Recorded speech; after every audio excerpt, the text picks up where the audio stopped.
Hello, everyone. Welcome to my channel, Sonja Unapologetic. My name is Sonja, and on this channel, we talk about mental wellness and living a free life from a Black woman's perspective. So before we go any further, you guys, like, subscribe to the channel, hit that notification bell to be notified every time I post a video. And y'all get down in the comments. It's like when you walk into my home, say hello. So get down to the comments. So you see all these beautiful faces that I have on the panel today. We're going to be talking about Black women either taking sabbaticals outside of the US or just moving outside the US altogether. So I'm going to ask these ladies to give some introductions. Ladies, I'll call on you. You can give an introduction and tell me some things about yourself that you want the viewers to know. And then also you can tell us where you're at this moment. So I'm going to start off with Kaylah. Tell us about yourself and tell us where you are at this moment in the world. Yeah, so hello everybody, and thank you so much for having me as part of this panel. My name is Kaylah. I am in Playa del Carmen, Mexico right now, which is a little bit outside of Cancun. I've been here for 3 weeks. I got here January 8th. And I'm sorry, I forgot what I'm supposed to tell you. I'm from Atlanta, Georgia. Yeah, I guess just anything wants to know about you. Yeah, I'm from Atlanta, Georgia. I'm a digital nomad, so I work online. That's how I'm able to be here. And then outside of my 9 to 5, I'm also a digital artist and illustrator. And you can find me online at Kaylah Creative on Instagram. Oh, that is awesome. And I guess I skipped to you before, I guess, even telling people what's going on with me. But as far as traveling, I have spent time in like Playa del Carmen, Tulum area, so that Quintana Roo area. So I've gone 3 times since, I'm gonna call it the pandemonium, since the pandemonium. So in 2020 and 2021, I went to spend some time in Playa del Carmen. And so in less than 3 weeks, I am going to Playa del Carmen and to have a sabbatical. I'm not exactly sure how long I'm gonna be there, but that's why we have freedom to say, hey, I don't know how long I'll be there, but I know I'm be there. And I know I have some girls there that I'm gonna be able to hang out with. So I'm gonna make it do what it do. So I'm gonna go next to Ali. Tell us some things about yourself. If you have a channel and where you are in the world right now, Ali. Hey everybody, thank you so much, Sonja, for inviting me to be a part of this. It's exciting to see so many of us Black women out here doing this thing. I recently just joined the 50 Club in December. I'm a half a century old. I don't know what y'all talking about. I'm half a century. I got another 50 to go. I am a travel and wellness influencer. The best way, I guess, to describe all of that. I'm a yogi guide. I teach wellness, plant-based transition. I am also a travel consultant or guide. I like to say kind of a guide, and assisting people, specifically underrepresented Black women, getting out here and, getting my new motto, kind of cliche statement is to get you off the couch, out the house, into the car, on the train, plane, or bus so that you can start your personal journey. And so I just yesterday released my first travel course. Finally. And, I'm out here right now. I'm in Thailand. I have been traveling for 1.5 years. I quit my job in 2020 to travel the world. I haven't picked a spot yet because I am truly a digital nomad at heart. I just go where I go. And there's a lot of things that can influence it, but a lot of times it's just to get the cultural experience. So I'm in Thailand right now for at least another month or 2 or 3, we'll see. So that's me. Thank you guys for having me on today. You are very welcome. So I'm going to move on to Kimberland. Kimberland, I hope I'm saying. Right, you nailed it. I explain it to people, Kimberland, like England or Maryland, right? So hey, y'all, I am so happy to be here and so thankful that you extended this invitation. So my name is Kimberland. I am currently in Mexico City, Mexico. I have been doing this nomadic journey since October. Started out in Playa del Carmen, and then I wanted to get a little shift of scenery and vibe. So I put myself on a bus and came over here to Mexico City. Absolutely love it. It reminds me of home, which is New Orleans, Louisiana. When I am working, I am an educational consultant. So I work with school districts back in the States and primarily in diversity, equity, and inclusion. When I'm not doing that, I have a couple of talk shows, podcasts, and things that I do. So I work with an organization called Beautiful Brown Girls, where our mission is to build sisterhood and to really make sure we're living our best lives and just connecting women across the globe. I also just started a brand called Minding My Black Ass Business. And that is what I'm trying to do, y'all. I'm just out here trying to mind my own, right? So all of the shenanigans and the journey that come with that as I am doing this, I was feeling what Ali was talking about as far as just wherever the wind blows, that's where I'm gonna be. So right now I'm here in Mexico City and we'll see how long that lasts, but absolutely loving this journey. That is awesome. And then I'm telling you guys to answer certain questions, and then I'm forgetting the questions that I didn't tell everyone. I'm in Dallas, Texas right now. So packing things up to put into storage. So when I make it to Playa del Carmen, yeah, I won't have to be worried about the stuff here. Also, as far as when I get to Playa, what I'll be doing is, taking the time to write. I'm a writer, so I'll be working on some screenplays, continuing to upload YouTube videos and just exploring sisterhood in Playa del Carmen. So being able to do more videos and just also self-care. That's a big thing as well. 'Cause I think a lot of times we feel like, don't waste any time. You gotta be doing something. You gotta be working. And I'm like, a big part of leaving here and spend some time outside of the US is just truly working on myself and self-care and being at peace. So I am going to move on to Tara and tell some things about yourself, where you are now, I guess, and just kind of what has been your sabbatical experience or, living outside the US experience. Okay, well, my name is Tara, and I'm originally from Pennsylvania, right outside of Philadelphia, a little town called Coatesville. I'm now living in Delaware, where I just started my family, and I've been here ever since, raising them full-time mom, and really just beginning my journey and realizing that I have to leave. So I'm currently working part-time at a local hospital. I work midnight shift there, and then about maybe 2 years ago, I opened up a small call center. So I'm a customer service, a quality assurance facilitator.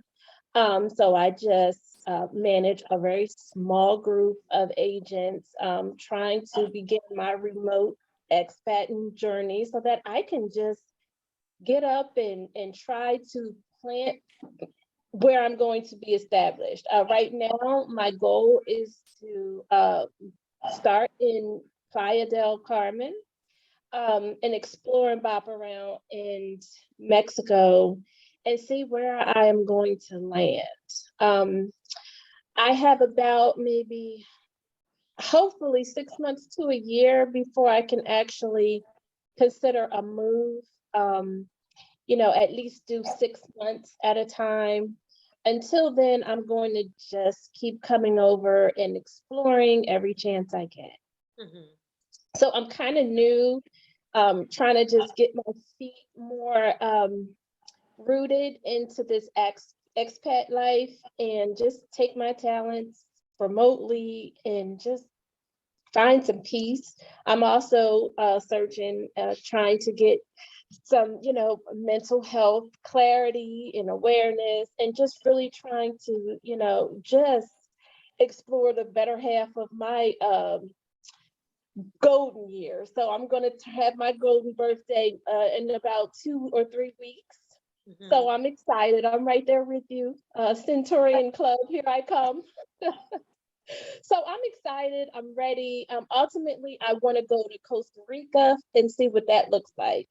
But we'll see. I'm really loving Mexico. So I'm really just kind of going to explore around there and see what that looks like. So thank you for having me. I feel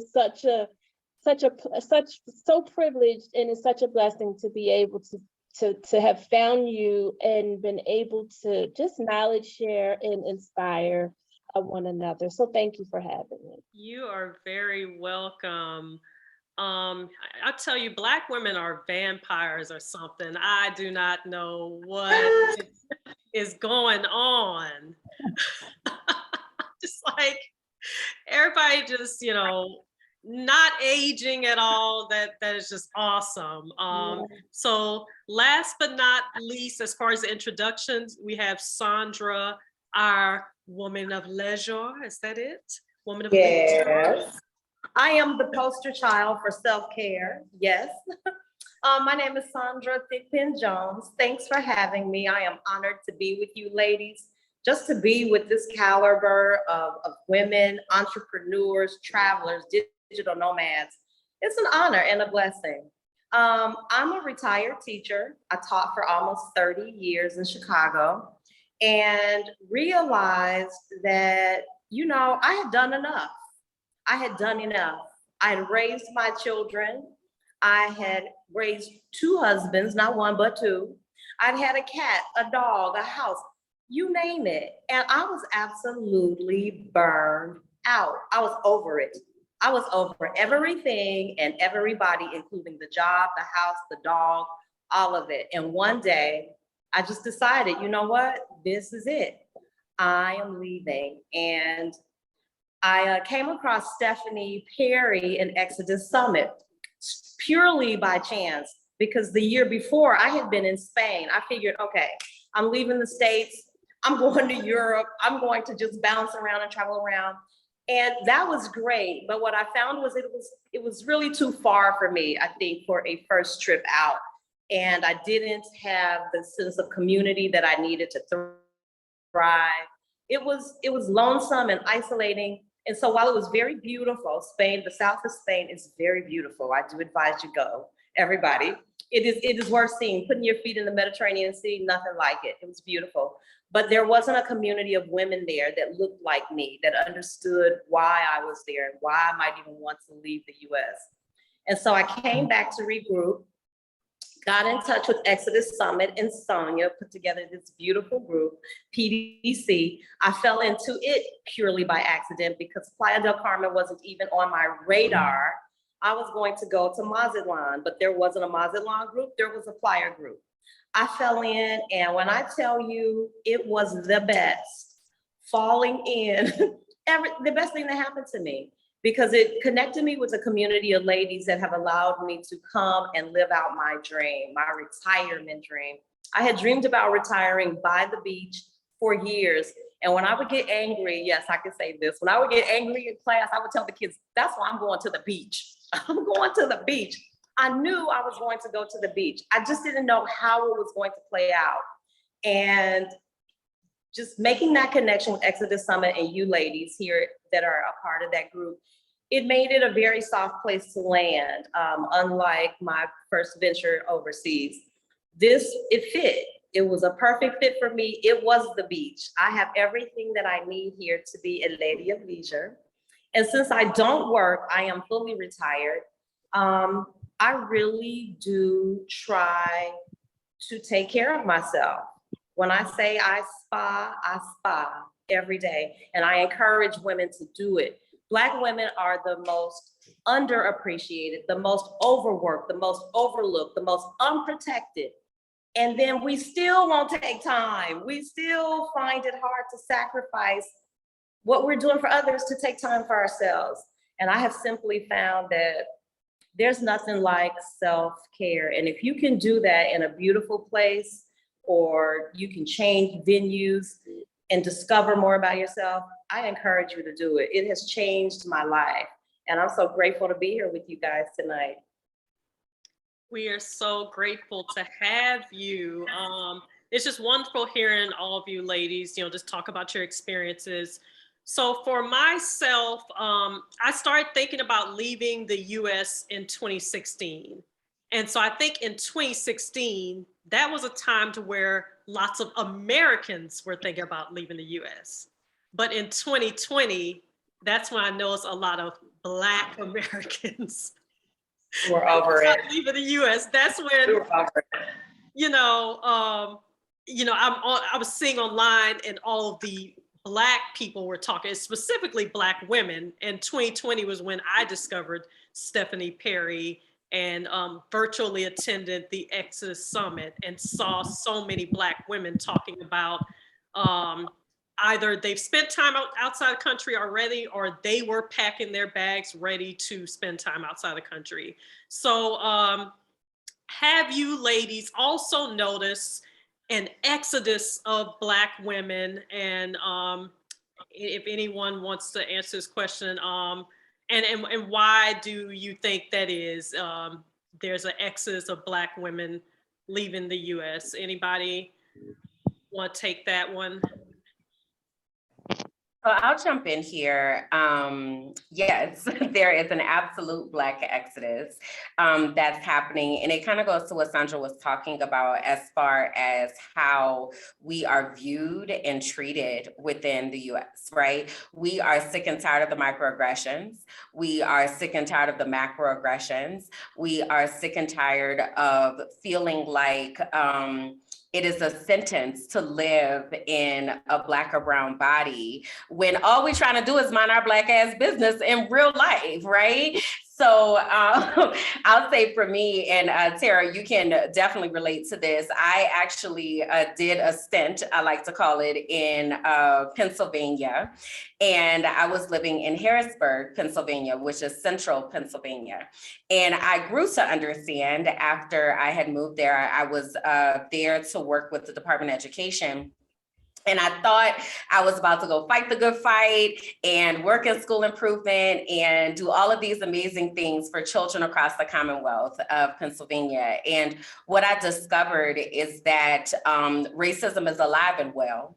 Okay, and the commitment to seeing our children fail, the commitment to villainizing Black people and specifically Black women is stronger than ever. And what happened for me is it drove me to a point of depression, anxiety. Like I didn't even recognize myself or what I was going through. And I would try to explain to other people what was happening, but because none of my friends had been up north, right? Because they sell this dream that up north in the US is supposed to be so progressive for Black people. And it's a whole lie, I found out. But my therapist recommended that I take some time off because minor tasks were taking so much cognitive energy that I could not function. And I actually took a solo trip to Medellin, Colombia. And that is where I was like, oh, this is a thing. Like, I can live. Like, why do I have to be tied? And I really started, I call it my decolonization journey, because I really started unpacking this American dream that they sell to us. And it's really about being weighed down. It's about debt. It's about staying a slave to the system of the US that was never created for us. So I think there's this mass awakening that's happening with Black women where we're recognizing, yeah, this ain't it. And there are places where I can go and I can exist. And I don't have to think about the fact that I'm a Black woman. I can literally just live and thrive and twirl in the streets and all the things, and it's totally fine, right? And that's just not our reality in the US. So I definitely think more women are realizing that and making that decision to say, yeah, I'm out. I can't do this no more. Yeah, I agree with you, Kimberland. When I say over it, I mean over it. I realized that my work situation was toxic. My living environment was toxic. I was afraid all the time. I mean, afraid for my physical safety. Just so much around me was toxic. I looked, just the news. America had become so toxic to my body, my system. I couldn't take it. That's a realization that, wait a minute, this is not working for me. And I don't have to stay. I think travel, because I had traveled before, I knew something in the back of my mind was like, I don't have to take this. I can go where I'm treated best. And this ain't it. This is not it. It's not working. And I think mental health, becoming aware of what you need. I mean, slowing the clock down. I mean, sometimes even calling it all and just calling the whole game. I'm done. That was where I found myself. And I knew it was either pick myself and start to put myself first and do things that were going to affirm and rebuild and heal, or I wasn't going to be here anymore. It was as simple as that. That was my realization. No one should live in fear like that. No one should live where you are anxious and depressed. And that's not normal. And we have normalized overworking and all of those things. And it was that realization that the American dream, unfortunately, is a lie. It's a big lie. And we have paid the price. And I had just said, that was enough. I'm done. I quit. I'm going to the beach. I'm going to the beach. I'll add on that. How I felt was so similar to you, Sondra. And I'm from Atlanta, which is viewed as one of the Black meccas of the United States. But when people talk about that, they oftentimes don't mention that it is nestled within Georgia, which is, we could go there later. But I lived a very, traditional Southern Black female existence of striving for Black excellence, and what Black excellence looks like, both from a Black perspective and from a white perspective, and how it has become this carrot that's dangled just out of reach. And no matter how high you achieve, the carrot just goes a little bit higher. Are you feminine enough? Are you bossy enough? Are you subservient enough? Are you rich enough? Are you wealthy enough? Have you saved enough? Are you trading stocks at night? Are you, it was just impossible to achieve what we were being told, or I'll speak for myself, what I was being told and shown that I needed to achieve on every level, from my job to my personal relationships with friends, with men, even to my hair. Curly hair is not cool, and then it is cool, but only if it's this type of curl pattern and not that one. And it was just, the carrot was just always a little too far. And my first time, you mentioned Stephanie Perry, Sondra, my first time actually seeing a woman who I truly admire publicly say that she was stepping off of the hamster wheel, like on purpose, was Stephanie Perry, was Rashida Dow, was Adelia Aborshade. And when I saw those ladies, I was like, okay, here are gems, heroes who are proudly saying, I don't even care about the carrot. Like, I'm doing what I want to do. And when I saw that, that was the first time in my life that, I'm used to the Huxtable image. You're supposed to want it all, right? And you spend your life to grind to get it. And when I saw that, I was like, okay, this is permission. What do I actually want to do? Which that changed everything for me. Mm-hmm. Yeah, definitely corporate America, can be, well, not can, for me, corporate America had, made me feel very stressful. There were just some really crazy things that, would happen in corporate America that everyone normalized. Like, for instance, one company I worked at, and when I tell people these stories, like, people are like, that can't be real. But I started working at a company and my cubicle was like by the window. And the first time, when you see ambulance coming into either a neighborhood or into the parking lot of a business, it usually has everyone looking.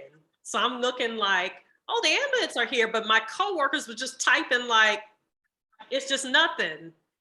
And so I know it's just over the next few days, I'm like, the ambulance is here like twice a day. I'm seeing a little ambulance pulling up. So the ambulance is pulling up like twice a day, every day, because people were like passing out and having panic attacks. That was happening every day. So, we were like, maybe 5-6 story building. So a lot of times it wouldn't necessarily be in your area, but the ambulance was there wheeling somebody out.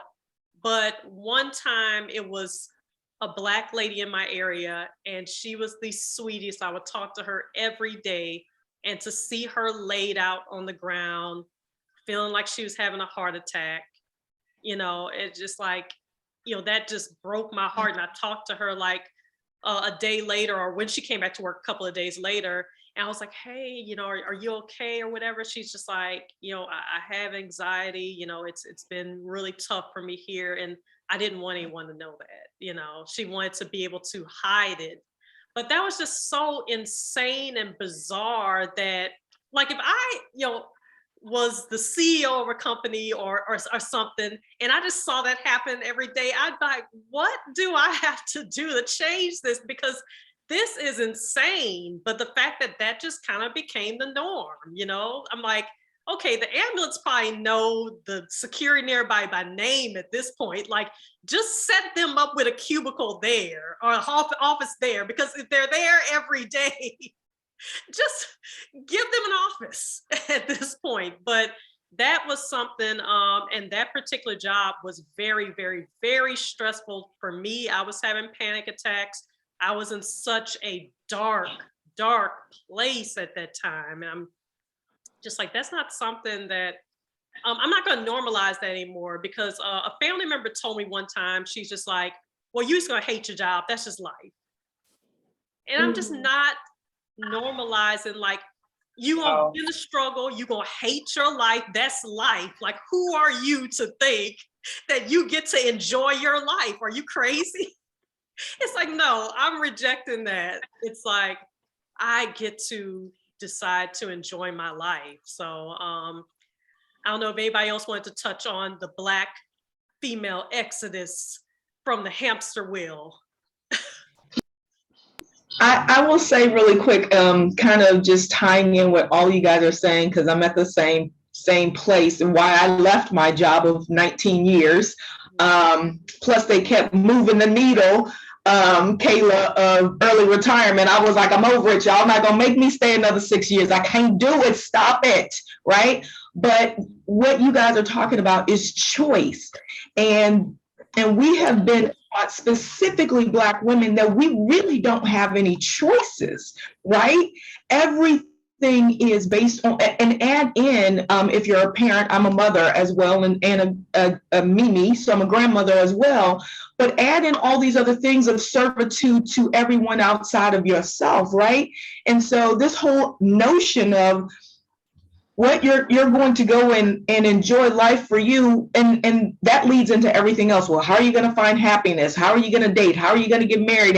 And people start, if you're childbearing and you're wanting to have children, they start asking those questions. And I think what's happening is women are starting, number one, we're getting tired of people telling us what we are or aren't, number one.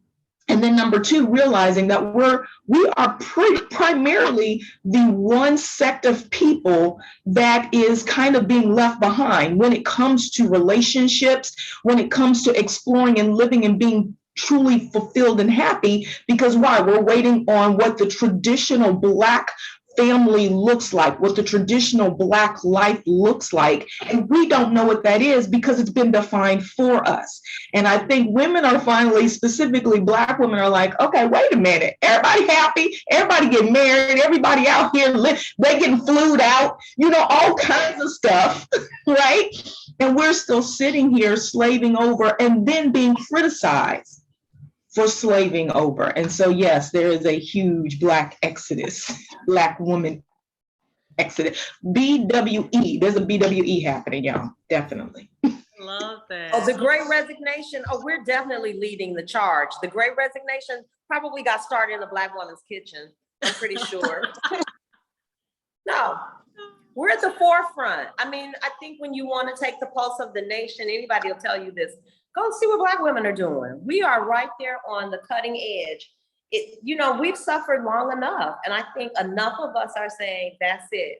I can do something else. We're the most educated, but the least protected, that is not in alignment. That is not in alignment. It does not match my contribution. I'm not getting back nearly what I'm putting out. No, I can fix this. I'm gonna go where I'm treated best. And America was not it. And I can't really, honestly, I can't see myself ever living there again full time. Mm-hmm. I couldn't see returning to that level of just insanity.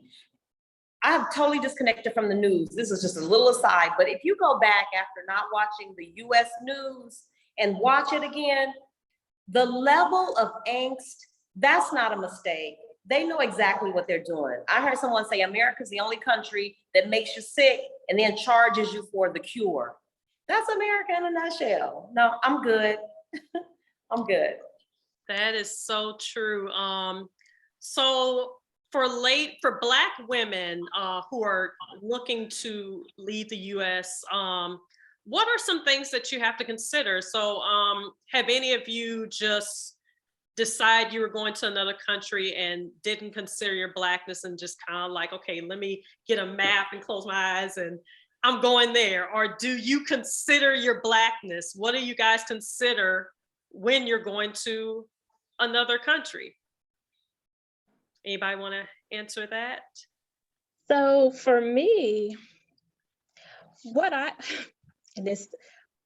I have been so, I feel like I've been so kind of like brainwashed, right? In terms of what our Blackness is. What does that mean? And what does it come with? These stigmas and these obstacles and these barriers that I've gotten to the point where I just disconnected from really wanting to participate in anything related to Blackness, if that makes sense. Because I wanted to be able to step outside of myself so that I can not create more barriers to define me or have me second guess what I'm doing, why, and inhibit me from being able to just move freely. I found that once I took my first trip that I took outside of the States as an adult was to Jamaica, and okay, all things Black, this is going to be great. But I realized there was a whole stigma, I think, attached to just what Blackness, how are you defining this? What does this mean? Why are you here? What is the expectations? Mm-hmm. But when I came around, and I didn't feel like I had a sense of openness in culture, and I had to really absorb myself away from just the color and allow myself just to move freely. Am I making sense? Because I feel like the States over here always had these limitations or set these expectations that you're not going to be embraced, you're not going to be loved. So it was a sense for me of fear that kept me from looking at going to other areas where people were not, used and accustomed to deal with people who look like me. So I was afraid when I first took my second trip. I went to Nicaragua, and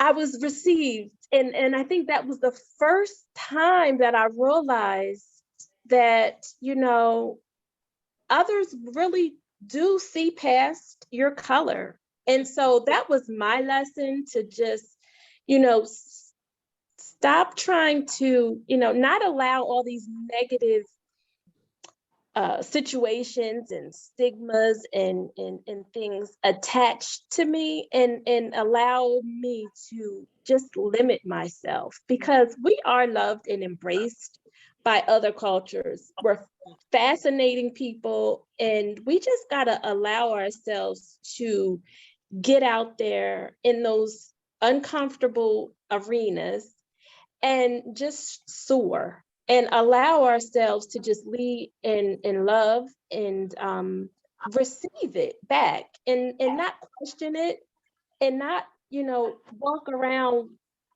like this scarlet letter. This, my color is just this blaring thing that is always gonna define me. And so it really helped me being able to just let that go and just enjoy people, so that I can embrace other cultures, and get away from the what you can't do, what your limitations are. You're restricted because of your hair. You're restricted because of this. You know, you who do you think you are? You know, why do you think you can just do this? And why are you traveling? You're just jumping and you're running away from your responsibilities. But that's not it. That's not it. I think the States just really has a way of conditioning us beyond measure. And that's where I think the mental challenges can come in, because you start to really lose yourself, question yourself, and it just wears you down. So do y'all think like so I think yeah, I get exactly what you're saying, because a lot of times there's this fear that people try to put into Black women. I know for me, wanting to spend time outside the country, it's like people were just like almost like, let's schedule an intervention. It's like, we're not about to let you leave this country. Where you think we're gonna schedule an intervention if we have to tie you up? You know, it's just like, it just became to where at first it's just kind of like, you know, it's dangerous. There's dangerous everywhere outside of the US.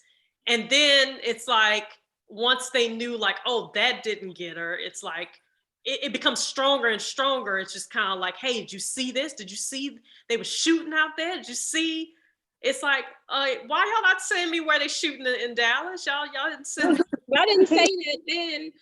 Yeah, and then it's like, well, you know, you have to go to, well, then go to the Bahamas or go to Jamaica. And like, well, I don't necessarily need to just be around my color or my culture of people.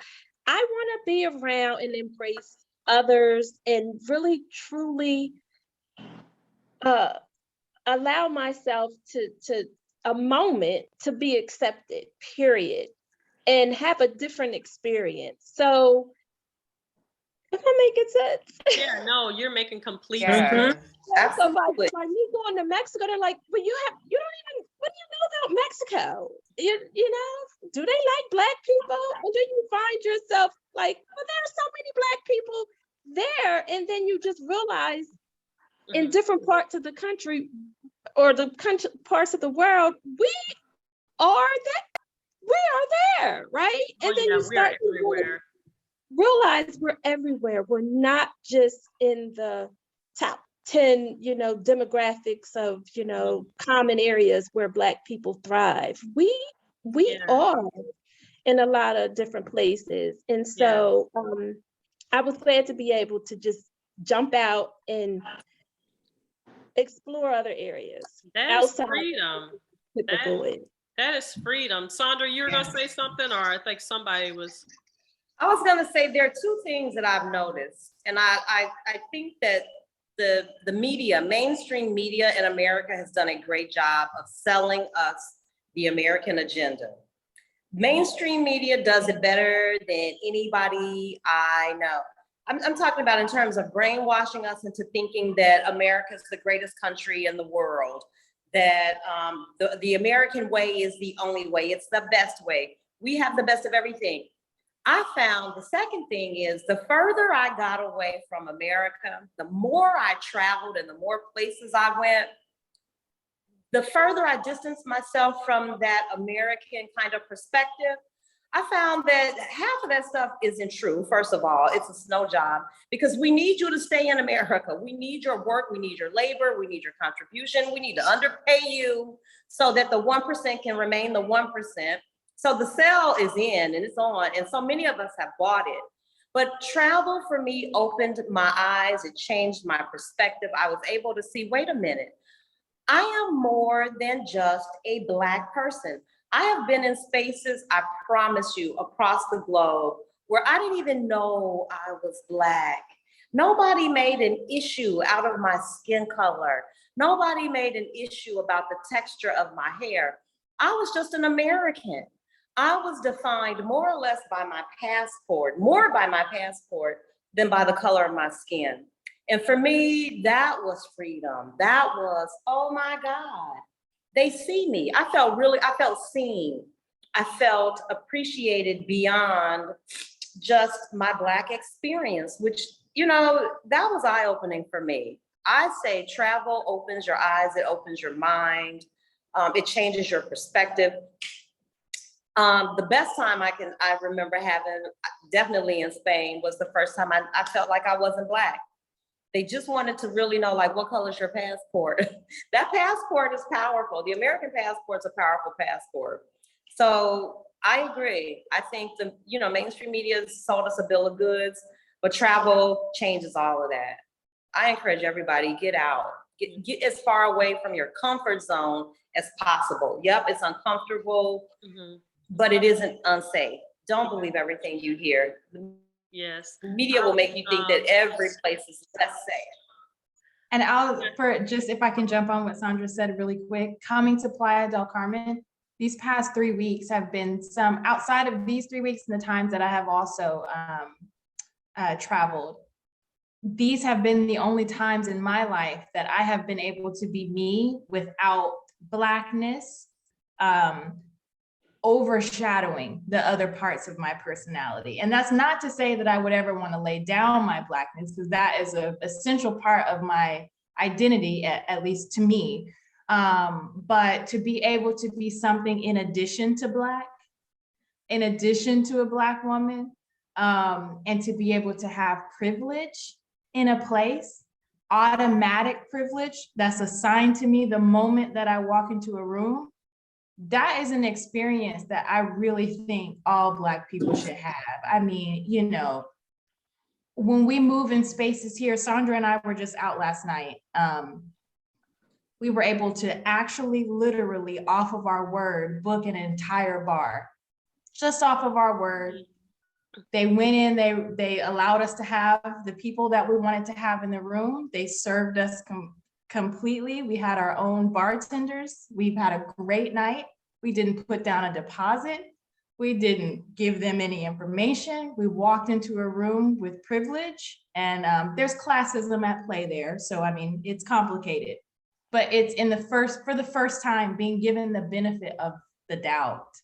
Yes. Instead of, are you really good for this? Like, oh, okay. That kind of feeling that you have so often in the States.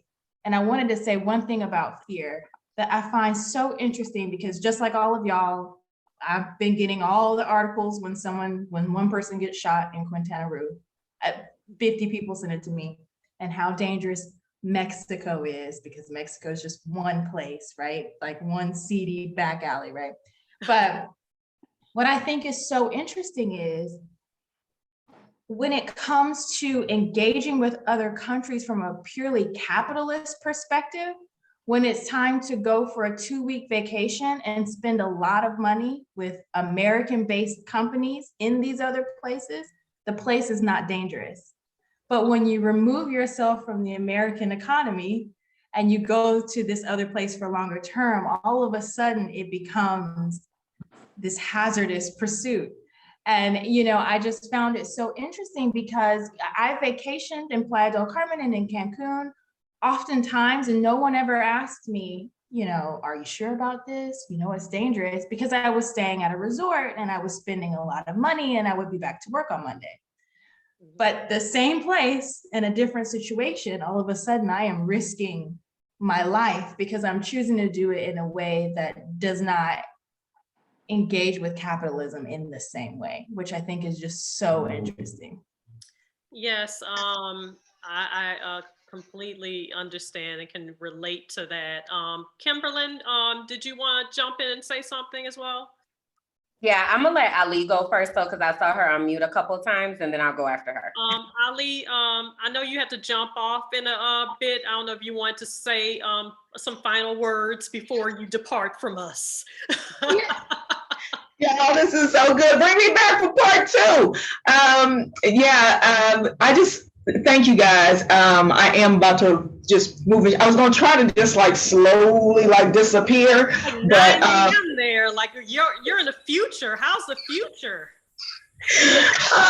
But just in general, yes, I just echo so much of what you guys are saying. And when I started traveling years ago, just to different places, I've traveled more east than I have traveled in the Americas. And so it's so interesting. We also don't realize there's 3 Americas.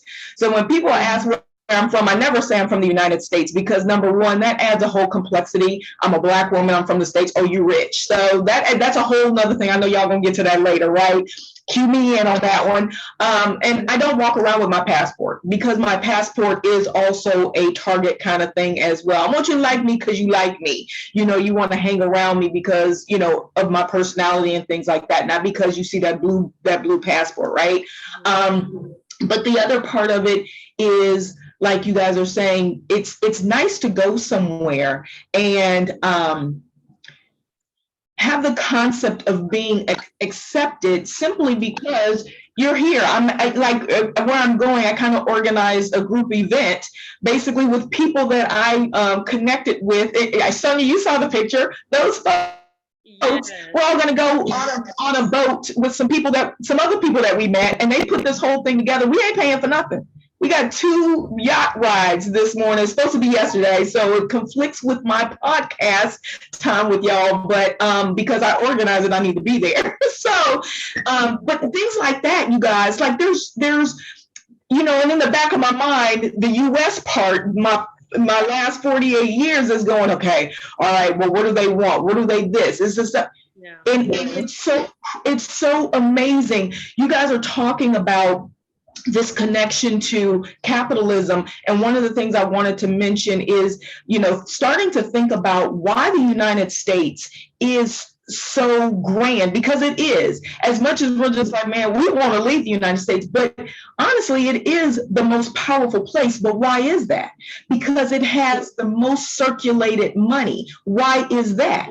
Because most people in the United States can't envision going anywhere else. Why would we? We live in the greatest country in the world. So what makes a place more powerful? Circulated dollars. Less than 50% of the United States, white people included, have a passport because they don't think they need one.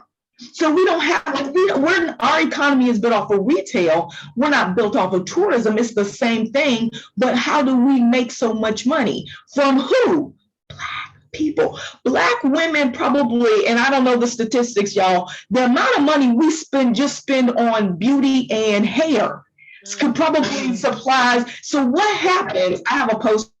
What happens when we actually pick up and move our dollar? Yeah. What happens when that's why you get the questions about, oh my God, is it safe?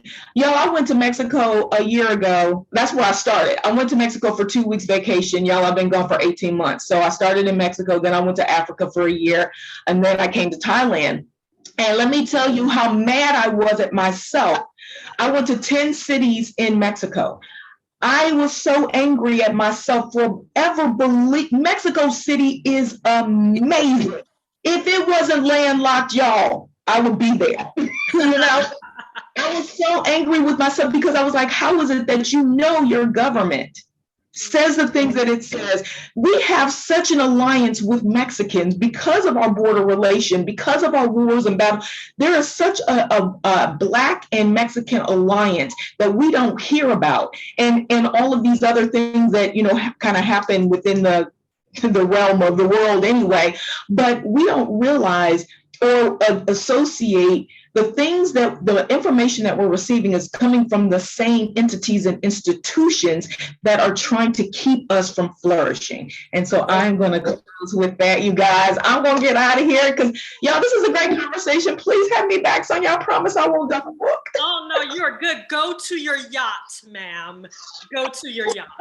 Right. You guys, I will follow you guys on your YouTubes and Instagrams and stuff like that. Let me know. And I'll chat with you guys later. Bye-bye. Bye, everybody. So I definitely wanted to, something in my spirit told me that Ali was about to take it right on where I wanted to take it. So to your question about Blackness, right? I am not divorcing myself from Blackness. I'm divorcing myself from Americanism.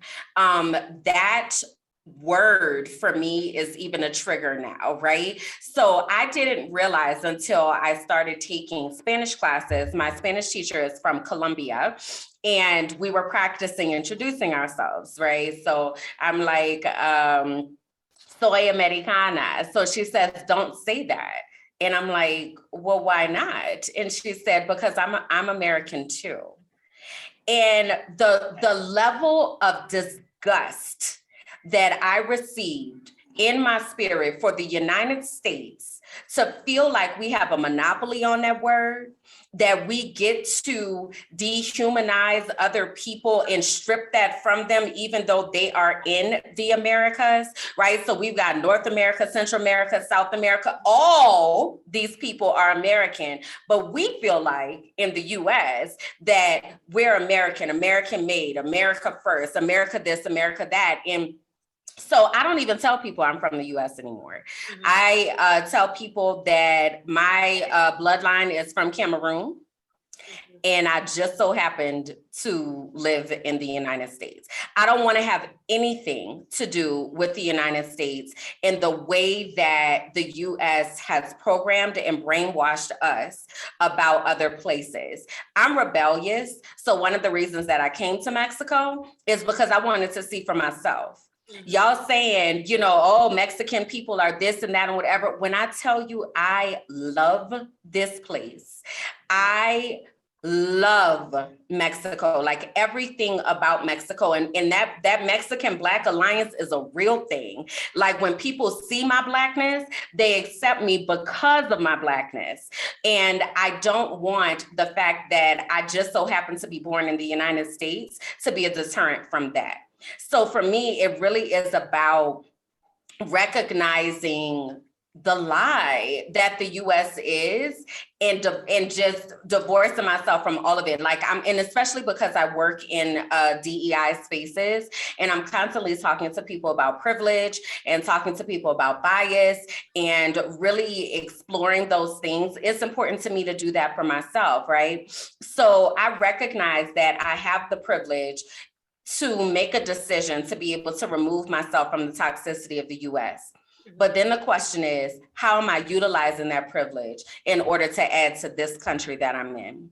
I could not get out of Cancun fast enough when I landed to go to Playa del Carmen because people were coming off the airplane from the US with all of their privilege and entitlement. And they're like, oh, let's party, let's do the things. They're here to use up the resources and then go back to the US. Use up the people and then go back to the US. Oh, I went on vacation, right? And for me, it's really about integrating myself into the culture here and really getting to know what it is like to live in Mexico, right? They would have you thinking that Mexico is like Kaylah said earlier, back alleys, they don't have electricity, they don't have running water, like all of this. And I am at every mall that I have walked into, I say to myself, America would never The fact that there are people on the streets, that their job is to clean the street all day. The streets of Mexico City are clean. America would never. Have you been to New York? Have you been to New Orleans? Have you seen the types of disgust and filth that we live in? But we got the nerve to say that the US is this country that is so amazing and then act like everybody else's country is not. Like, it disgusts me. And I'm sorry, I'm about to get off my soapbox because, but it really disgusts me, the lies that are being told. And I'm so happy that I was privileged enough to be able to come to this country and to be able to advocate for the people who live here and to be able to advocate for Mexican people and really talk to how kind they are, how helpful they are, right? Me and all of my broken Espanol trying my best to communicate how patient they are. Whereas in the US, if somebody comes and they have the slightest accent, we got the nerve to be like, spit it out. What you at? Like we ascribe the lack of intelligence to people who are bilingual when most people in the US only speak English. Mm-hmm. The audacity. So for me, like, that's the thing more so than anything is when I move here and I'm interacting here, I remember what it was like in the US and I want to be nothing like it. Nothing. Well, I guess one of the last topics I want to talk about is mental health. Okay, so when I first started being interested in Playa del Carmen, one of the ladies there, we were communicating back and forth, and she said, sisters are healing here. So do y'all think, like, is that in our minds that we're actually healing outside the US, or are we actually healing physically and mentally? Would anyone want to jump in and talk about mental healing, and I guess some physical healing too? How is that affected your physical and mental well-being? Well, let me jump in here because I think I was probably in mental crisis when I jumped on a plane. I literally sold my house on November the 1st of this year. November the 7th, I was in Playa del Carmen. I lived in Chicago in a middle-class neighborhood with working neighbors, yet every night I slept with a loaded 9mm. Those are facts. I had an alarm. I had a 6-foot fence. I had a pit bull. I had a gun. I had all the locks and bells, all of these things to secure myself in my own space. And when I say I lived in a middle-class neighborhood, my neighbors were teachers and principals and city workers. I didn't live in the hood, but still I was living with that level of fear, carjackings. I don't know if anybody knows anything about Chicago. It's a beautiful place. Do not get me wrong. It will always be home. But that level of violence, and it's real. It may be exaggerated somewhat in the media, but those things are happening. I lived there. So that's toxic in itself. Mm-hmm. Coming from a toxic work environment, couple those things together, there was no way I was going to survive and not either hurt somebody or just completely break down and just melt down. So coming to Playa, or just coming to Mexico or just leaving the States, what it did for me is I was able to kind of ratchet down or ramp down just some of the noise. I don't have to listen to helicopters every night. I don't have to listen to whirling sirens every night. I don't have to wake up to a body count in the morning, how many Black people were killed on the South Side. I don't have that in my psyche every day. And I think you have to turn it off and turn it down. It certainly affected my mental health, just the level of anxiety. Sleeping with a gun, nobody should live like that. So not having to do any of those things. I can walk in Playa del Carmen, I promise you, and I'm cautious and I try to make wise decisions, but I promise you I've never felt unsafe, like my body was in danger. I can walk to the grocery store. When Kimberland said it, Mexican people are the hardest working people. They're the kindest. They're the most helpful. And I've never felt fearful here. And just being able to be away from that, just long enough to catch my breath, that I can sleep and not double check the locks on my doors. Did I lock the window? Did I lock my car? That all that's gone. And I mean, that's just some really basic, rudimentary kind of things. We could get into the crazy politics, the lack of, having to be faced with all of that nonsense, how politicized the US did with the virus, all of that stuff.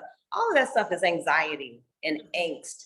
And I have totally divorced myself from all of that. I curate my news now. I need to know what's happening in financial markets. I need to know what's happening globally in the world and how the world is moving and interacting. Other than that, I don't need a body count. It serves no purpose for me to tune in to local news in Chicago and hear about the violence day after day after day. So it has helped me in a way. I'm talking about just being able to catch my breath, being able to go to a spa that I can afford. That's no joke. When I say the poster child for self-care, I needed that. It was almost like triage. I was bleeding, just bleeding when I got here. Being able to get up and afford, not be stressed about, can I afford this membership at this spa? Of course you can. Everything is just a bit more reasonable here where I can live, I can breathe. It has been a world of difference for me. Yeah. Let's see. Okay, I wanted to make sure I wasn't on mute. But yes, the amount of the things that we go through every day here in the US and is considered normal. So when the time changes and it's gonna get darker faster, everyone's like, hey, make sure, ladies, y'all know it's getting darker faster. Try not to be out at night. If you coming from the grocery store, make sure you're aware. Don't park near other cars. And if you're all this stuff, even at my apartment, if I'm, driving to a parking garage and you're trying to make it to the elevator, it's look around, make sure nobody ain't gonna come from out the cut and knock you over the head. It's we're always just kind of looking around. And then now people make certain things there's more Black women getting guns. It's cue to the video of them at the gun range. And I am very happy to see any situation to where Black women are protecting themselves. But the fact that we have to be okay, start getting your guns, start making sure you ready to be about that life. It's just kind of insane. It's insane. It is just so insane. I'm just man, I don't want to be about that life to where, if somebody come in here, I'm gonna bust a cap. It's I don't want to have to feel, I don't want to have to feel like that, So, yeah, I definitely can relate to that. And I think Sandra, you used this word earlier of a soft landing. I felt like Playa del Carmen was a soft place for the beginning of this journey for me, right? And I haven't been doing this very long, right? Just since this past October. But the time that I spent on my balcony, just taking in the sounds of the city and reassuring myself and saying to myself, you're okay, you're safe, you are okay, you made it, you are safe. That was my mantra that I kept saying to myself every single day, right? And I don't think it had even sunk into me what a big deal it was, right? It was just something that I had to do because I was I can't do this no more, right? So I made the decision, and I made the decision for myself. I get to Playa, I meet the most amazing women who, showed up for me at times that I just never even expected, women I had never met in my whole life. And now we are connected, right? And then I said, okay, I'm not a beach person, right? I don't like the beach. I don't like sand. It is not my cup of tea at all. So that was their Playa's beachy, right? So then I'm okay, well, let me try something else. Let me get to Mexico City. I get to Mexico City. I'm here. I think it was the second day, maybe. And I'm just kind of watching TV and again, listening to the sounds of the city. And in the background, I had this YouTube program on. And there was a young man, his name is Kalante Gavin, and he was singing the song, So Glad I Made It, by Marvin Sapp. Marvin Sapp, I think that's his name. But at any rate, when I tell you it all came into my brain and I was snotty nose crying, like I was just like, oh my God, I am in Mexico.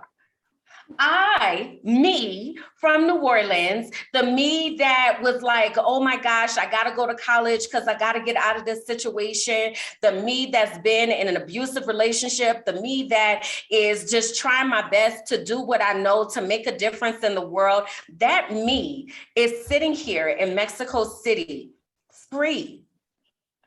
I'm Black. And I'm free. And I typed this blog post, y'all. I'm talking through, my eyes were closed the whole time. Like I'm just crying the entire time, typing this blog post about how grateful I am for God to have allowed me to be able to get to this space, to the point I forget to take my medicine most days because my nerves ain't bad no more. I forget. Like I literally have to say out loud to myself, today is Thursday, you are taking your medicine, right? So I can remember later on, like, oh yeah, I took my medicine today. Like I have not felt any type of anxiety, any type of depression since I've been here. So to that mental healing, right? I feel like the trauma has seeped out of my pores and I'm now in a place where I'm able to receive with a filter that is not jaded by all of the experiences that I had in the US, right? I'm talking, this is probably TMI, but I'm gonna go ahead and share it anyway. When I was in the US, always stopped up, digestive issues out the wazoo. Like your girl ain't never been so regular.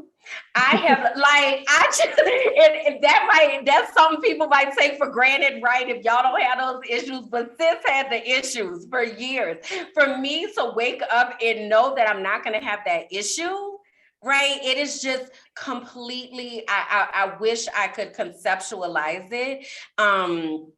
In words, but it's more just in this feeling of freedom.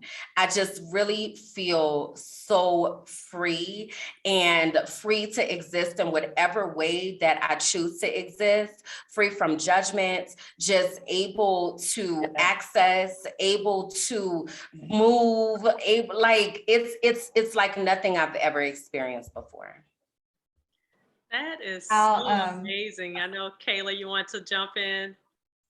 Yeah, I want to, I hear everything y'all are saying, and I have such similar experience to what both of y'all have shared. But I think for me, my self-care, which Sonja touched on, Kimberland too, has been experiencing privilege and allowing myself to be cared for in a way that I am not in the United States because of my Blackness and because of what my income can afford me in the United States, if I'm being totally honest. So, you know, here in Playa del Carmen, and for people who maybe don't know this, Playa del Carmen is actually quite an expensive city when you stack it up against other Mexican cities.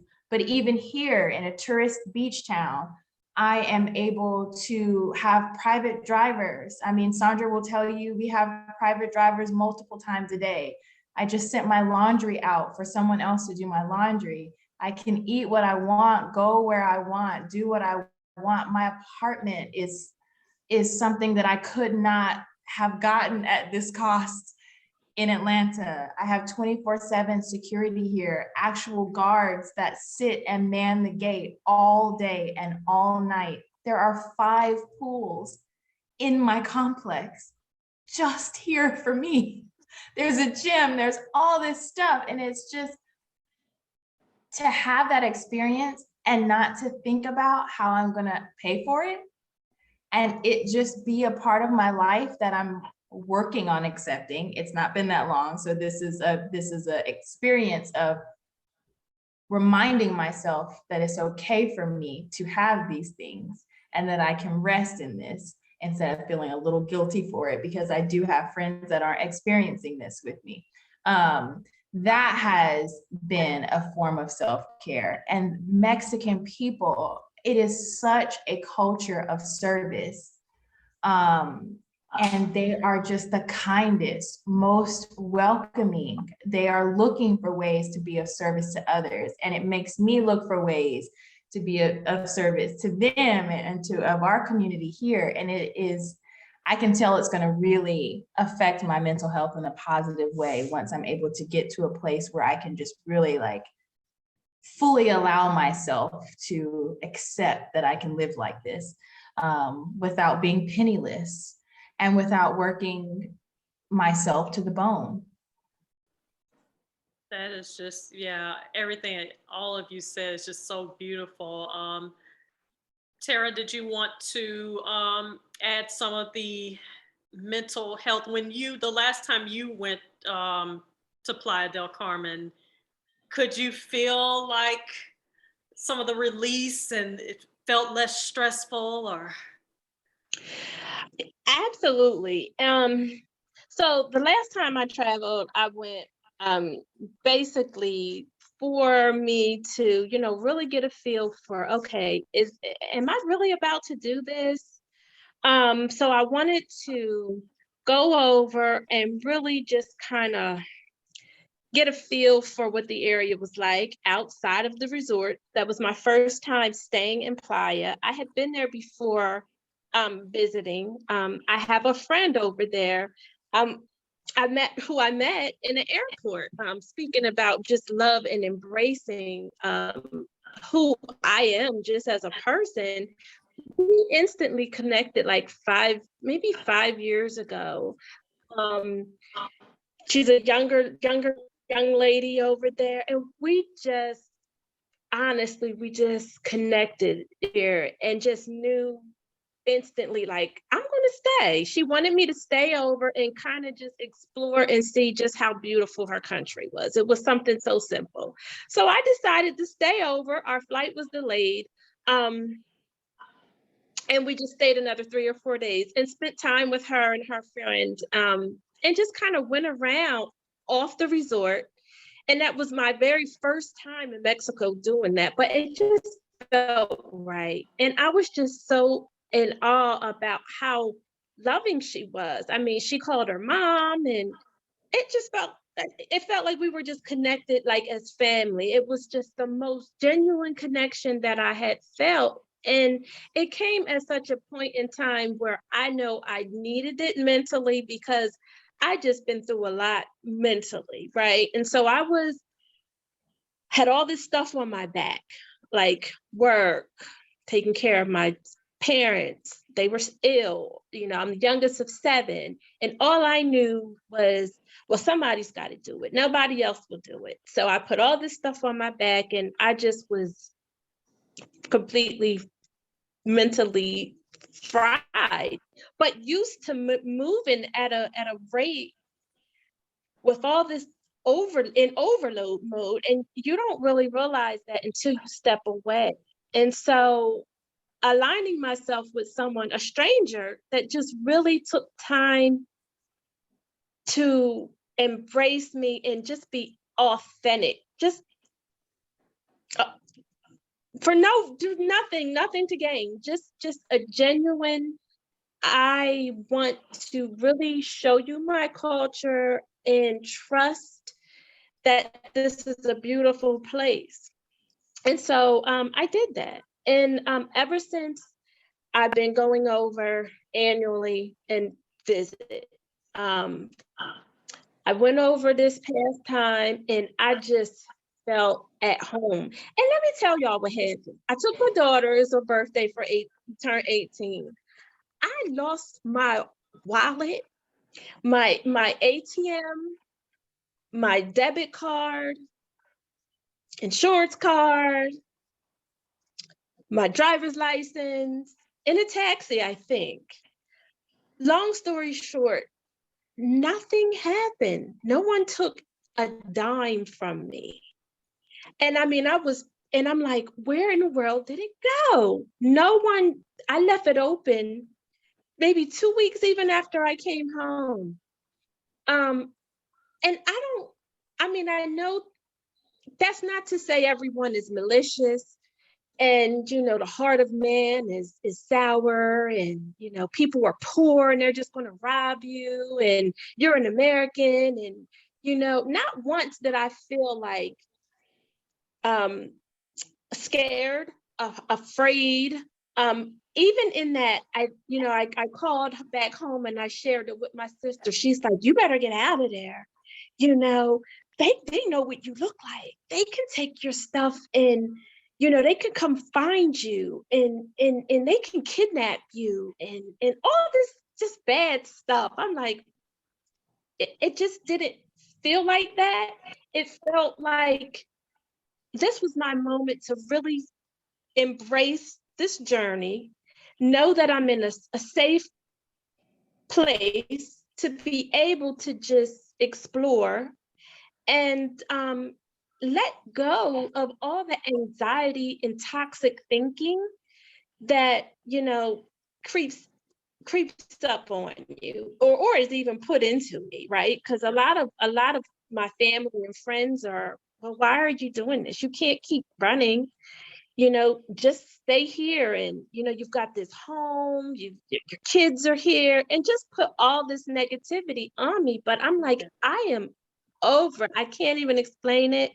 And then I, just like you guys, ran on Stephanie and hear her story. And I'm just like, I know this is my time. This is my season. I got to get out of here because I am so depressed when I'm on the plane crying.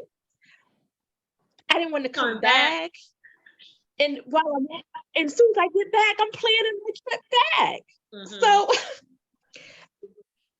it was an awesome experience. And for me, it was just confirmation that it's okay. It's okay to touch down. You're on the right track. Yeah. And I think me losing all my money, my card and all that stuff was just, I think, God's way of just letting me know there's peace. Yeah, and not everybody is out to get you.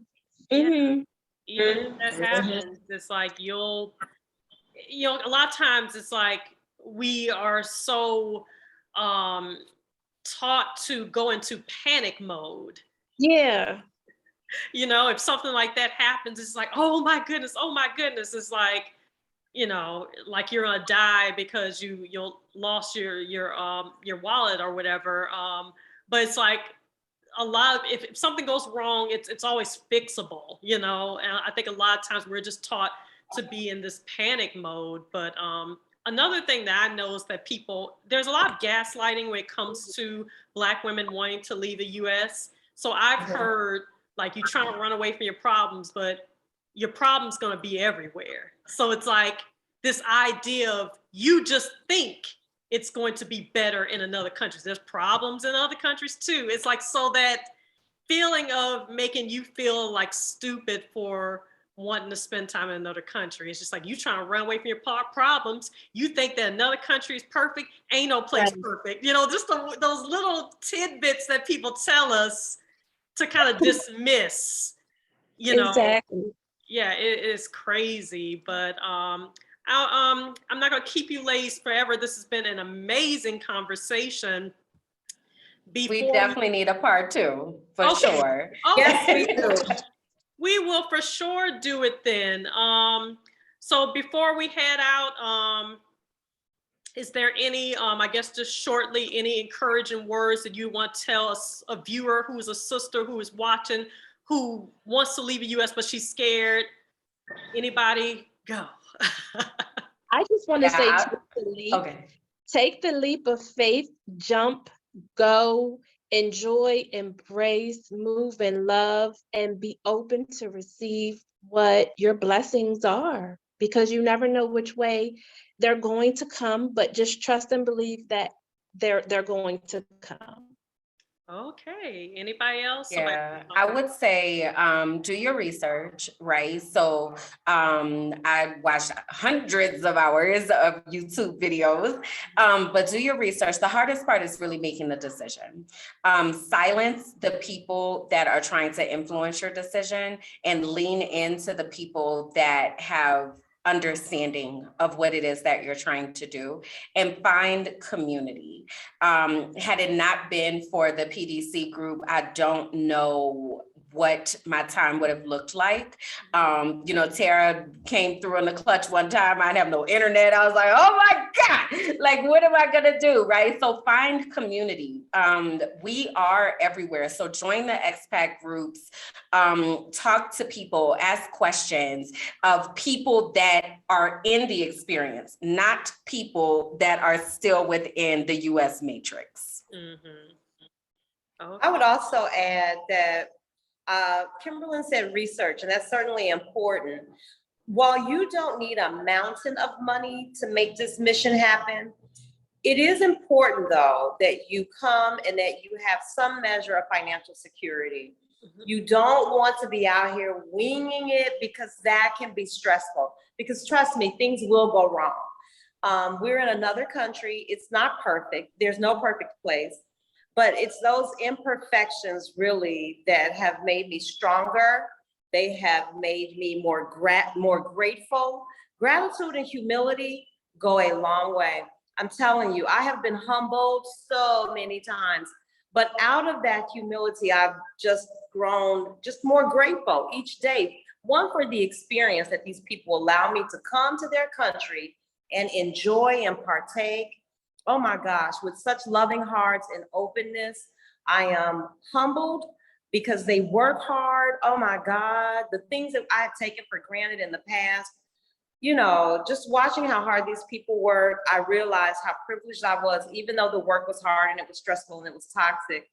Seeing them and seeing how much they do with so little has made me so grateful and has humbled me. So I think that's another benefit of travel too, being able to see how someone else does it. If your heart isn't touched by that and you aren't changed by that, you need to visit a little longer and really become ingrained, you know, learn the language. All those things help tie you to a place, and it enriches your experience. So if you're thinking, you know, that you might be fearful, don't worry. There are other sisters who've done it before you. Kimberland said it, find community. It's been one of the biggest things to help me with the transition. But I encourage every woman, if you have just an inkling that you want to get out, go. Don't think twice, go. It will work out. That's awesome. And I have two pieces of advice, very similar to what we're all on the same page. But the first one is, don't be paralyzed. Yes, do your research. Yes, get your finances in order. These things are very, very important. But as you watch your hundreds and hundreds of hours of YouTube videos, you're going to get advice on travel insurance. You're going to get advice on Airbnb versus long-term lease versus some other strategy. You're going to get tons of pieces of advice. Do not let that paralyze you. You do not have to have every last single piece ironed out before you leave. You can That's good, leave. Kaylah. If you That's feel good. like you need it, fine, but you do not have to have it, because life is not static and it's going to happen. Whether you have written your entire Excel spreadsheet out to the T before you leave, or whether you just book your ticket and go and see what happens. So that's number one, like, do not be paralyzed. Just take action, set a date and go. And then the second thing is, don't be afraid to reach out to people personally.